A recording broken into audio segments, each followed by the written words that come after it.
बिस्मिल्लाहिर्रहमानिर्रहीम। अस्सलाम वालेकुम।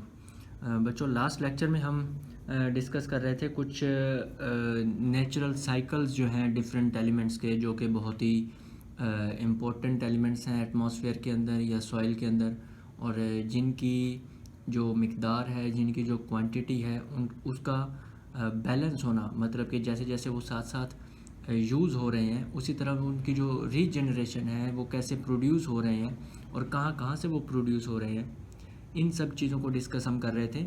और एक हमने कल साइकिल को डिस्कस किया था जिसको हमने नाम दिया था नाइट्रोजन साइकिल का। और नाइट्रोजन साइकिल के अंदर हमने पूरी तरह डिस्कस किया कि कैसे 5 स्टेप्स के अंदर जो नाइट्रोजन है ये यूज़ होके वापस रीजनरेट होती है और एयर के अंदर कैसे प्रोड्यूस की जाती है नाइट्रोजन। तो बच्चों, आज का जो हमारा टॉपिक है वो है कार्बन साइकिल। अब कार्बन एक और बहुत इम्पोर्टेंट एलिमेंट है। इसकी इम्पोर्टेंस हम यहीं से अंदाज़ा लगा सकते हैं कि इसका एक कंपाउंड है जिसको हम नाम देते हैं कार्बन डाइऑक्साइड का, और केमिकल फार्मूला इसका आ जाता है CO2। और ये कार्बन डाइऑक्साइड जो है ये यूज़ होती है फोटोसिंथेसिस प्रोसेस के अंदर।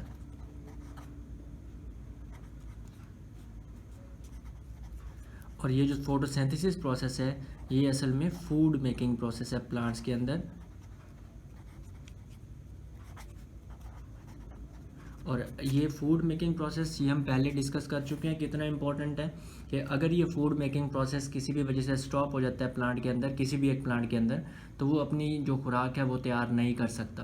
तो उसके लिए CO2 एक इसका बेसिक एलिमेंट है, कार्बन डाइऑक्साइड। जब तक कार्बन डाइऑक्साइड पौधे को नहीं मिलेगी, प्लांट को नहीं मिलेगी, वो अपना फोटोसिंथेसिस का प्रोसेस जो है वो कंप्लीट नहीं कर सकता। तो इस लिहाज से carbon is very important element in the atmosphere, और इसका जो बैलेंस होना है वो बहुत ज़रूरी है, क्योंकि यही खुराक ही अल्टीमेटली जो एनिमल्स हैं या ह्यूमंस हैं, ये पौधों से प्रोड्यूस की हुई खुराक ही हम खाते हैं। ये जैसे हमने वो लिविंग ऑर्गेनिजम्स की कैटेगरीज बनाई थी, जैसे हर्बीवोर्स था, कार्निवोर्स था, ओमनीवोर्स था। मतलब वो अल्टीमेटली सारे के सारे जो जितने भी लिविंग ऑर्गेनिजम्स हैं वो रिलाई कर रहे होते हैं प्लांट्स के ऊपर, और इसीलिए ही हमने प्लांट्स को यूनिवर्सल प्रोड्यूसर्स का भी नाम दिया था। तो इस लिहाज से जो कार्बन साइकिल है it is very important. Conservation of carbon through various processes is called carbon cycle. तो मतलब कि कार्बन को कंजर्व करना, उसकी क्वांटिटी को एटमॉस्फेयर के अंदर, सॉइल के अंदर मेंटेन रखना, बैलेंस रखना इस पूरे, और इसको मेंटेन रखने के लिए डिफरेंट प्रोसेसेस, कुछ नेचुरल प्रोसेसेस हो रहे होते हैं और कुछ आर्टिफिशियल प्रोसेसेस भी हो रहे होते हैं। तो ये जो वेरियस प्रोसेसेस हैं जो इसको कंजर्व करते हैं कार्बन को, इसकी जो क्वांटिटी है उसको बैलेंस रखते हैं, इस पूरे प्रोसेस को हम नाम दे देते हैं कार्बन साइकिल का।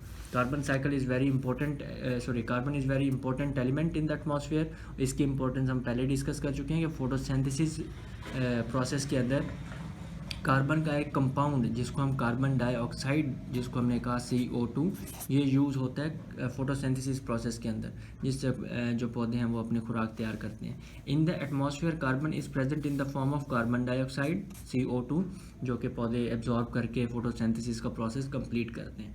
तो नेक्स्ट जो हम डिस्कस करते हैं वो डिफरेंट रोल्स हैं, लाइक प्लांट का क्या रोल होता है कार्बन साइकिल के अंदर, कैसे प्लांट्स कार्बन को एब्जॉर्ब करते हैं, उसको यूज़ करते हैं और रीजनरेट भी करते हैं उसको। देखते हैं हम आगे जाके। सबसे पहले तो आ जाता है plants use CO2 carbon dioxide from air to make their food. मतलब कि जितने भी प्लांट्स हैं वो कार्बन डाइऑक्साइड एटमॉस्फेयर से एब्जॉर्ब करते, अपना जो फोटोसिंथेसिस का प्रोसेस है उसको कंप्लीट करके अपने फूड तैयार करते हैं। So carbon become the part of the plant body.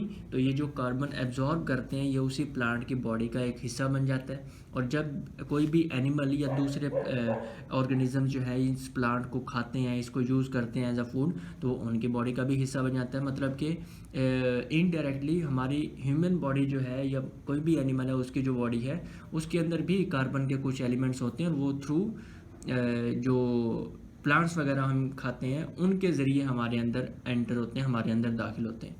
तो इसलिए कार्बन जो है वो हमारे लिए भी बहुत इम्पोर्टेंट एलिमेंट बन जाता है। इसके अलावा when dead plants and animals buried into the deep soil, जब कोई भी डेड प्लांट या एनिमल बहुत ज़्यादा गहराई में दफन हो जाता है किसी भी डिज़ास्टर की वजह से, मतलब उसके ऊपर बहुत ज़्यादा मट्टी आ जाती है, बहुत ज़्यादा कोई और चीज़ ऐसे बहुत गहराई में ज़मीन के अंदर दफन हो जाता है, तो और इसको और काफ़ी सालों तक ये वहीं पे रहता है, तो ये कन्वर्ट हो जाता है कोल के अंदर ओवर मिलियंस ऑफ ईयर्स। मतलब इसको कन्वर्ट होने के लिए मिलियंस ऑफ ईयर्स चाहिए होते हैं, लेकिन ये है कि जितना भी आजकल हम सुनते हैं न्यूज़ के अंदर, हम सुनते हैं कि पाकिस्तान के अंदर फ़लाँ जगह से कोयटा से इतना कोयला निकल रहा है, कोयले की कान है, तो वो असल में मिलियंस ऑफ ईयर्स पहले अगर उसको आप स्टडी करें तो उस मिलियंस ऑफ ईयर्स अगो वहाँ पे कुछ ऐसा हुआ होता है कि जहाँ पे कोई नेचुरल डिज़ास्टर की वजह से बहुत ज़्यादा जो प्लांट्स वगैरह हैं, दरख्त वगैरह हैं, वो नीचे मट्टी के नीचे दब जाते हैं, और सालों के बाद फिर जब उनको खोदा जाता है, उनको निकाला जाता है, तो वो कोल की फॉर्म में कन्वर्ट हो चुके होते हैं। तो ये कार्बन साइकिल आ जाता है प्लांट्स के अंदर। इसके बाद हम देखते हैं रोल ऑफ एथ्रोपोजेनिक एक्टिविटीज़। अब इसके अंदर कुछ ऐसी एक्टिविटीज़ आ जाती है जिनके अंदर हम हीटिंग इफ़ेक्ट्स को डिस्कस करते हैं। मतलब कि कोई चीज़ आग जलाना है, कोई भी चीज़ गर्म करना है, इस किस्म की जो एक्टिविटीज़ हैं, इनके रिज़ल्ट में भी कार्बन या इसके कोई कंपाउंड जो है वो एटमॉस्फेयर के अंदर रिलीज़ होते हैं। कौन कौन सी एक्टिविटीज़ आ जाती हैं इसके अंदर? Human activities like heating food. अभी जो खाना गर्म करने के लिए जो भी मेथड आप अप्लाई करते हैं, चाहे वो गैस यूज़ करते हैं, चाहे लकड़ी बर्न करते हैं, कोई भी इस किस्म का प्रोसेस है वो इसी के अंदर आ जाता है। या फिर कोल का जो यूज़ है उसके अंदर, या फिर कोई भी कंबस्शन प्रोसेस, मतलब कि कोई भी आग जलाने वाला कोई भी अमल है, ये तमाम के तमाम जो है ये कार्बन या कोई इसका कंपाउंड एटमॉस्फेयर के अंदर रिलीज़ करते हैं। इसका मतलब है कि इस किस्म की कोई भी एक्टिविटी होती है जिसमें हीटिंग इफेक्ट प्रोड्यूस हो रहा है, तो एटमॉस्फेयर के अंदर कार्बन रिलीज़ होती है। इसके बाद आ जाता है carbon in the form of CO2, carbon dioxide, जो कि कंपाउंड है एक कार्बन का, is continuously adding up into the environment as the result of respiration process. कि जितना भी रेस्पायरेशन प्रोसेस हो रहा है, और ये दोनों के अंदर, एनिमल्स के अंदर भी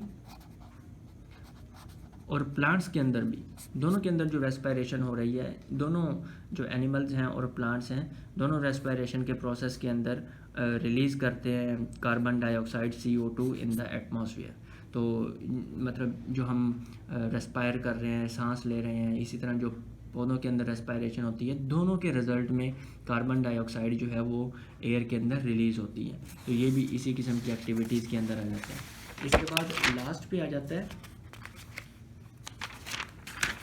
रोल ऑफ डीकम्पोजर्स, कि जो बैक्टीरियाज वगैरह हमने पढ़े थे, जो कि डेड बॉडीज़ को, डेड प्लांट्स को ब्रेक डाउन करते हैं और वापस सॉइल में मिक्स करते हैं, उनके जितने जो भी न्यूट्रिएंट्स होते हैं, जिन एलिमेंट से मिलके वो बने होते हैं, उनको हमने बैक्टीरियाज का नाम दिया था, और जनरली उनको कैटेगराइज किया था, उस कैटेगरी को हमने नाम दिया था डीकम्पोजर्स का।